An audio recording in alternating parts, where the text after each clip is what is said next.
Welcome to the Circus Talk Show. I'm your hostess, Paula Blackwelder. This is Trapeze Talk with Tony Steele.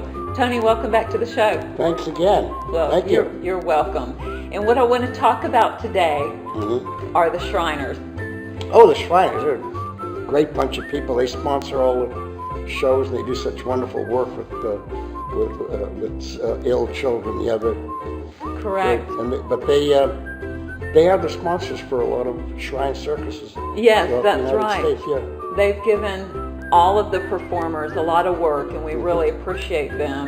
And like you said, the Shriners hospitals, they pay for all the medical bills for the burn victims and the injured children with chronic illness and terminal illness, and they pay for everything. So we want to thank them again. Our hats are off to you, Shriners. Keep up the great work. And for all of you who are considering viewing a Shriners show, please do, because their proceeds go to help those ill children.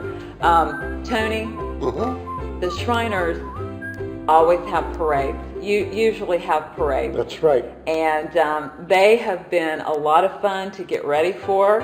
I brought some pictures today of me. Those are nice.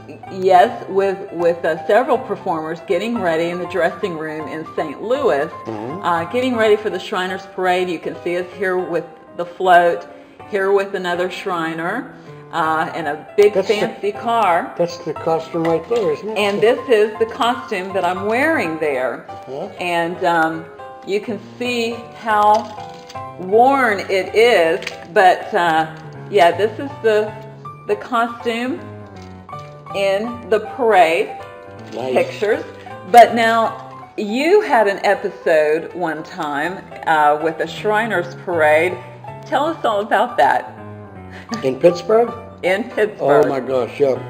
The parades to advertise the circus are usually in the downtown area, and this was in Pittsburgh, and the Shriners are very helpful, and as you know, Shriners love those circus girls, and they love to take them downtown to the parade in their big fancy cars.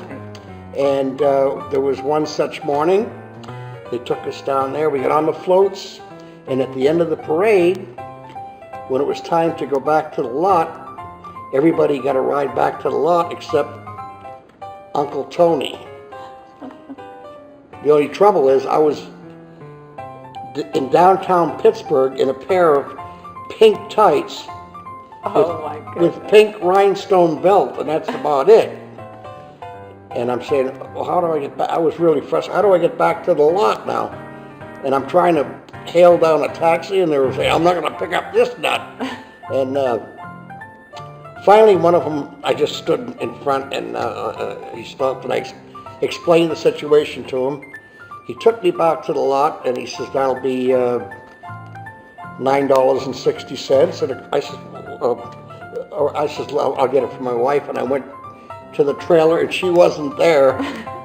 And here I am in a pair of pink tights and a rhinestone belt. And no place for a wallet, because you were in spandex, so you didn't have any pocket. So I'm knocking at the other performer's door, and I finally got the money to pay the taxi cab driver, but I think he regretted picking me up.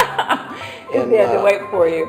But that's what the circus performers do, is they will loan out money, or they will make sure that you have a way. One for all and all for one, yeah. That's right. I remember when we would leave the lot, I was with whoever drove, and if I ran out of money between doing laundry, getting food, and wherever else we went, everybody would pitch in. That's just the circus way. Yeah. So, well, thank you for sharing that story. I know that it was flabbergasting. It was quite embarrassing.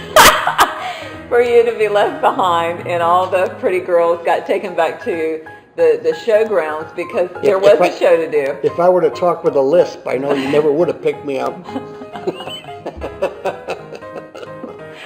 But I know that you had to get back to the show, so I can just imagine you in downtown Pittsburgh in pink spandex tights all by yourself, Tony. Thank you for letting us hear about that. We appreciate that. Well, That's it for right now for Circus Talk, so join us next time for another Tony Steele story. I'm Paula Blackwelder. We'll see you next time on Trapeze Talk.